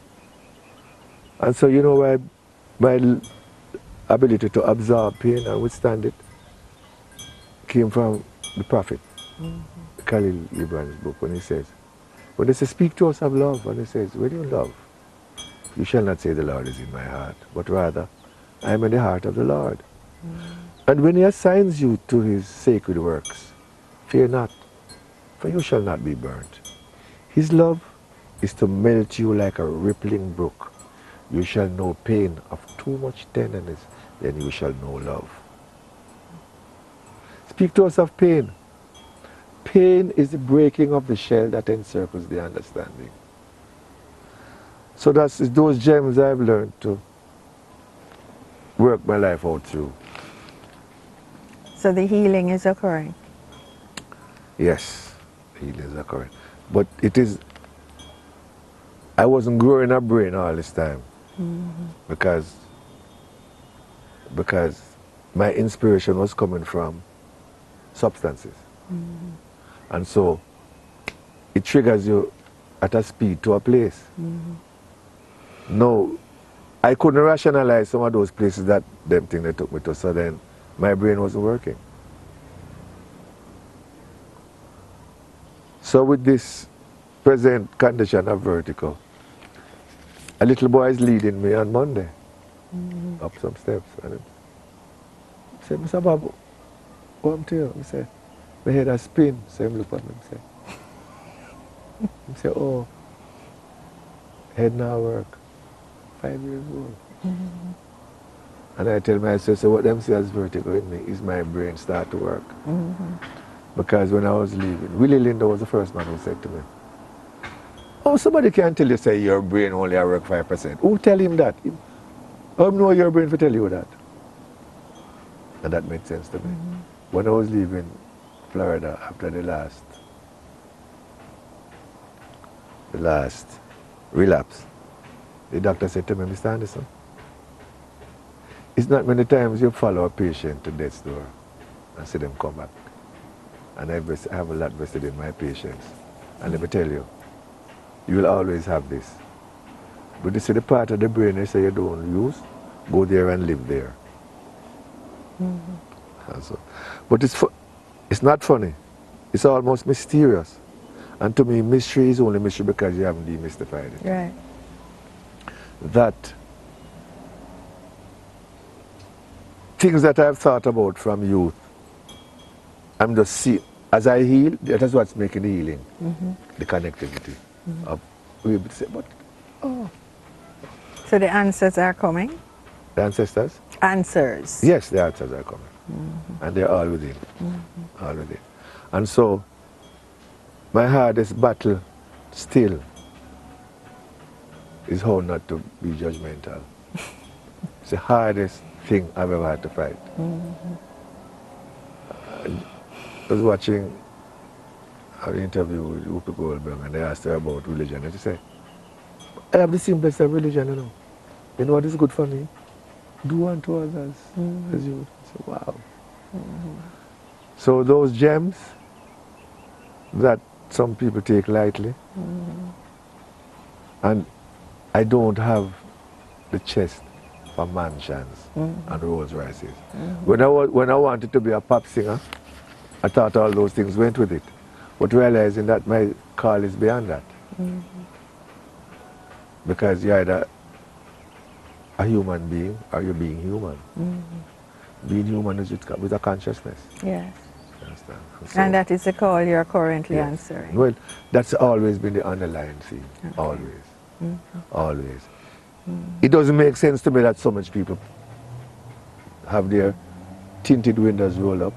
Most of them driving towards some hill of residences, whether it's monument to their egos or their prayers being answered. And the man you pass down on the street corner there, no, do nothing to you? Something wrong.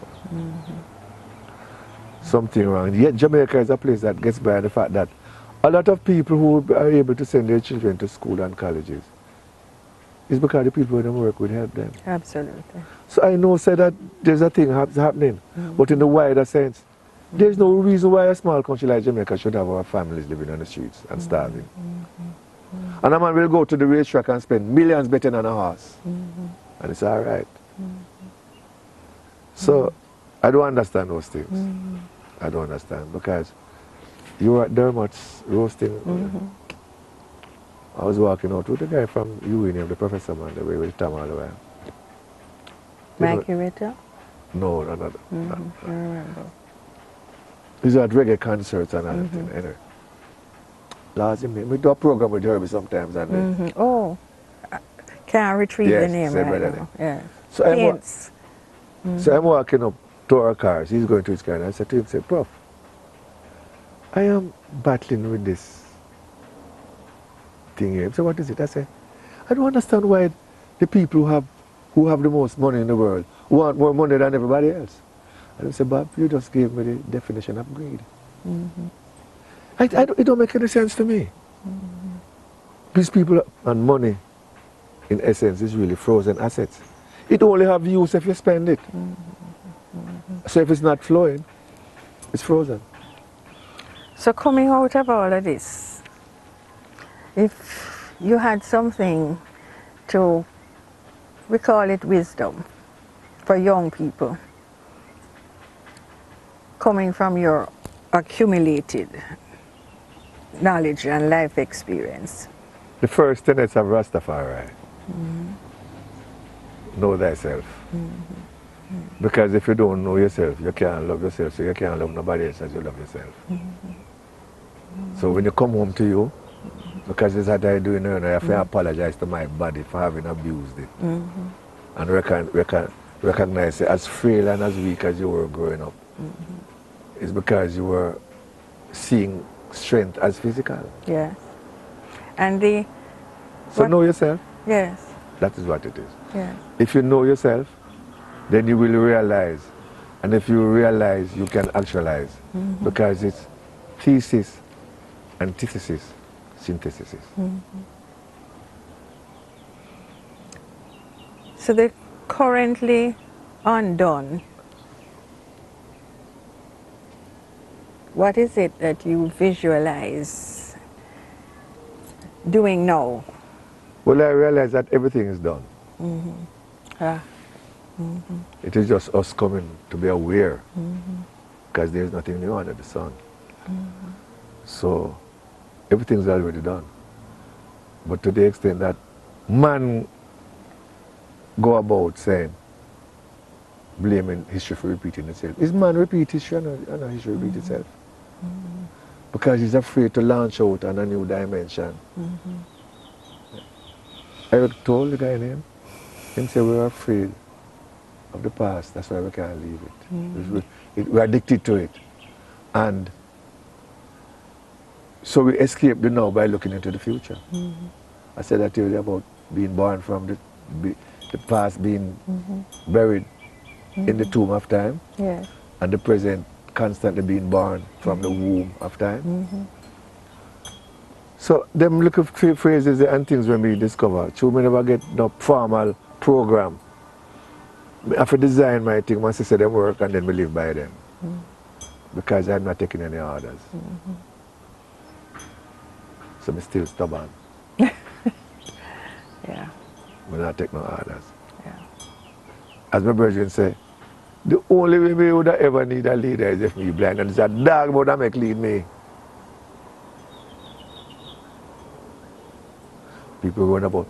So this singer come and him sing about this, or this DJ come on. Suddenly he's a big leader and him is God and but me don't need that.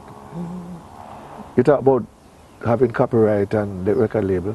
My favorite singer from when I was a child is still my favorite singer. And when I read how early he got his copyright under his own roof and his publishing and Samuel Cook. Sweetest voice I ever heard. And yeah. Yeah, well, there are a lot of questions to ask still. Ask them, no? No. Foolishness like, what's your favorite color? You know, somebody just love the whole of them. What you like to eat? You know, sir, all in the days of ITAL, if me pass a party shop and me pick me for a party, me just buy a party and eat it. Favorite car? One that drive. I don't give me no problem. Oh my goodness. Yeah, it's true, man. You know, I don't define myself by anything material. I do not define myself because when you are denied food as a young person, what's the worst you can do? Yeah. Come on. When we get my first check offer, games people play. £700. All the food I couldn't afford to buy before. I used to go to the restaurant and look at the menus and just say, but me can't eat anything on the spot, they check in my pocket. I'm not hungry. Because me can't afford anything. Okay. And me take it and buy a car. First car I ever owned. Yes. So, Yeah. the words that we would leave This thing for the audience, yeah. to come. That is to come. Because I've said it all already in many different interviews. Is there something you feel you've never said? Like what I said to you, I won't address that on camera. Okay. Something like that. Yes.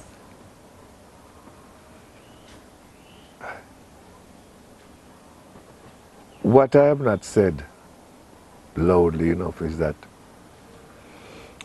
I took out a hotel receptionist in the year that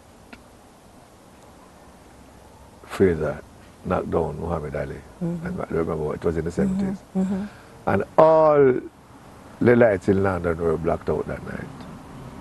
But we had a little, the little room in the hotel there, foyer, there was the television was still working. And me and the lady, receptionist, got to talking, and we decided we were going on a date, and we went home and did all the nice things. And after, we sit down talking, and she said, you know, I read palm. I couldn't make a living off reading palm, but... And then she took my left hand and she said, your lifeline don't suggest a long life. This was in 1972.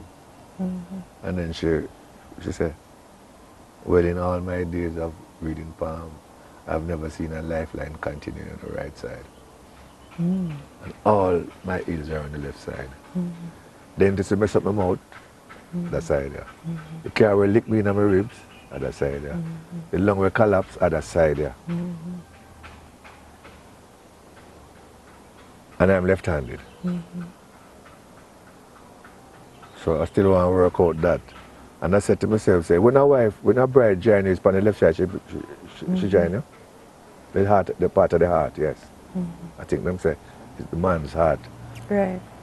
And I said to myself, say, maybe if I did get married one time now, it would be two of us going through and I wouldn't, to my left side would have been protected.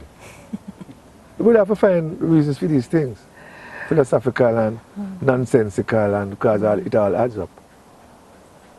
Because my friend tell me, him say, Bob, Mikey Basie, him said the day I got married, I felt I did not have to look behind me any longer. He said, I don't know what this kind of, he said, never, I said, wow, that makes sense. And it's long after me realized my marriage was partnership, because if I can say, me grew up in a relationship, the man at work and the woman at clean the house and cook the food. I said, but we don't have no weekly salary if you can't able to do that. And even as somebody as productive and revolutionary as Marcy, I wasn't able to see that she, you know what I mean? So, the future is now. And because everything that happened didn't happen then, you know, it happened in the now. Yes. We don't see the past tense and say it happened then, but it's the one now gone. As the man say, him have a young girl, the older man say him have a young girl for go date tonight, and the young man said to him, say, I talk about you know, see your day is over, and him say, so I'm to my nights.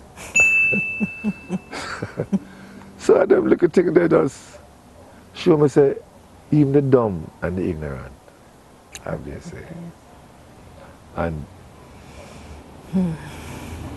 I said this to my flesh brother once. I said, Mikey, in my search, if when I get to it, you know, I am an ant, once I know, I'm cool with that. I just have to avoid humanity stepping on me. But I am cool if all I want to know is who I am and what purpose I am to serve. And really that, like I say, one of the criteria I see in Jamaica is that you can tell when a person is rich because the excavation pan the hill costs more than the house. Just to build a place where nature says you shouldn't build at all. And a good job in Jamaica is if the papa have pay more than the salary. So is them little thing that we look upon. And somebody just send WhatsApp to them say, what up, we don't have no modern day Marcus Garvey or Paul Bogle or Walter Radner. The whole one just stay so. Nobody know out there. And I say, you know, say true. Jimmy Tucker said to me, Jimmy Tucker said, Bob Andy, we don't come out and cuss a whole pa bad one and talk because you know the thing, you know. I know my time. I know my time to do that. Because the system, you can't beat the system. Especially when the most prevalent system throughout the world is capitalism that was born out of my people being enslaved. Can't support that system. Can't support the system. I don't want to join no lodge, I don't want to be a part of no church. Every Rasta man not like me, means my own Rasta man. I don't talk for no other Rasta man. If when me talk, or woman, if when me talk, it match them, like when I sing a song and it relate to them, that's all right. But when me talk for myself. Because you can learn from somebody else's experience, but you can't have that experience. Yeah. So I treasure the experiences I have.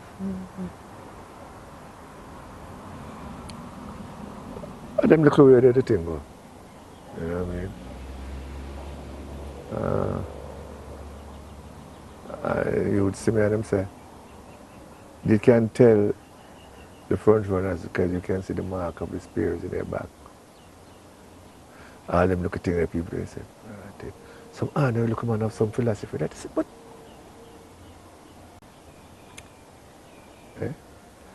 An ordinary little man. have some philosophy that is, but I hear a man call Mr. Perkins one time and say, Mr. Perkins, how come all them people where go Saturn and Jupiter and Mars and Moon? Who don't them want to go to the sun? well, sir, obvious reasons if you say, but Mr. Perkins, you don't figure say the people who are go to them place there. If them go, if them go to the sun, them go at night. It's only a Jamaican could have said that.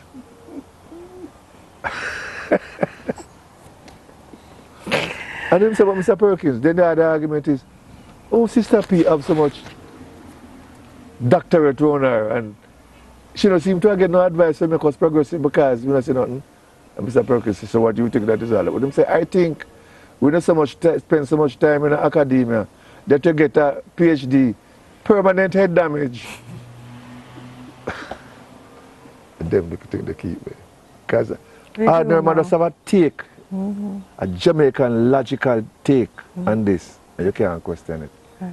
Because you can't tell them say I'm wrong. I met on a radio program and a man said, Bob, you seem to be a man of much integrity. I say, explain integrity to me. And him couldn't. And I said, well, now that you bring it up, it seemed to me like integrity would be the integration of all your faculties. When you are integrated, then you are synchronized. Aligned. And so I say, so me know personally, say I'm being intuited by the ancestors. I know that. Because some things will come through me, and I know I'm one of those persons who have original thoughts. I know that. Some of us have that. You know. Maybe all of us have that. Not all of us are able to tap into it. Because I think we're all one. We are all. I have to say I'm not so sure about white people. I'm not saying it on camera. Because them don't seem to have empathy for humanity. Because everything them do is anti-humanity. It would have been easier to complementary to the planet than to be anti-planetary. Because those guys know so that them going to mess up the rivers if them industrialize too much. And them know say there are other energies besides fossil fuel energy. When you move that, you know what purpose it serves under there. It must have served some purpose that is better than, because we just take it out and kill our each other with it. And it's all about the dollar. So I have some very strong feelings about some real thing. I'm going to buy Jesus or Rasta or Buddha or Muhammad from nobody. I respect all of them, but my thing are my thing. It worked for me. It was at Massive Park one night when I got Sunday school and all that. So Jesus is imprinted in your psyche subliminally. And because your band comes, everybody else says that to say that's Chinese until you find out something else. But I know that there is power in faith and belief. Because I thought that my grandmother was buried alive, I have a fear of not being able to breathe. And I find myself right in that, because one of the things them say I can't suffer from is the locking up of my airways. And when I was working at Bellevue, like a policeman would go to the hospital to guard a prisoner. If they were sending a mental patient to a hospital, they would send a male nurse. Yeah. So I was working with this male nurse, with this patient, and I was reading a book called The Autobiography of Carl Gustav Jung. And there was a man, a patient, who had to get oxygen. And with all the oxygen he was getting, you could hear him choking. And I said to myself, I became him. And I couldn't find myself. I said, what? It's like you become what you empathize. Yes. And now you have to go focus defeat on. that. Mm-hmm. Because so it's really the thought, everything the thought. I think God thought about it before when he said, let there be light. So most people say, at the beginning was the word, I say it was the thought. But the word is what makes manifest. So I go on and journey pain any other way either. Because when I used to believe that astrology had its place in it. And I picked up a very substantive book on astrology. And when I read about Scorpio, he said, now these people are very brilliant people, and they will see the road to success straight ahead, but they have to go all the way around. I said, God, bless me there. See me there? And then I go find out say, in his Chinese astrology, I'm the monkey. And the definition of the monkey is that he's built for his own enjoyment. So, right now, if me not enjoy, me not enjoy. Understand? And I learned this about performance. If you're happy performing, everyone is happy with you.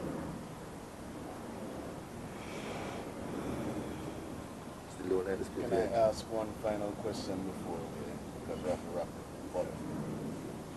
If you think of your life and your experiences, who has your heart? I have my heart. I have my heart. And I protect it with my life. Because that's where all the issues are. I'm not one of those who have a broken heart and suffer from. Because I have a song, I don't release it, but I said,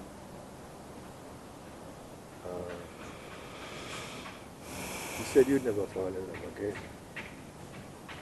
Your heart's been broken many more times than 10. You plan to spend the rest of your life living single. Well, stop your honey, child. With me you can mingle. No matter what they say, love never dies.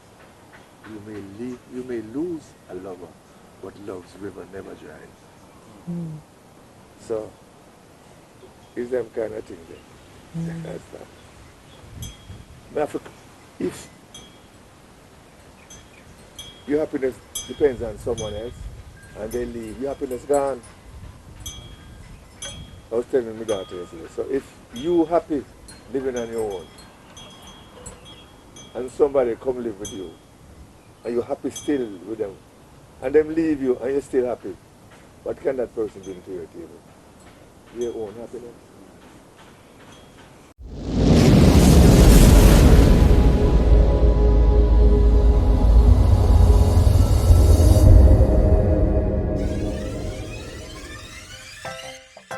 Thank you for checking us out on Good News Jamaica TV for content that informs, inspires, and transforms. Please like, share, leave a comment, subscribe, and hit the notification bell for more positive Jamaica content. Walk good.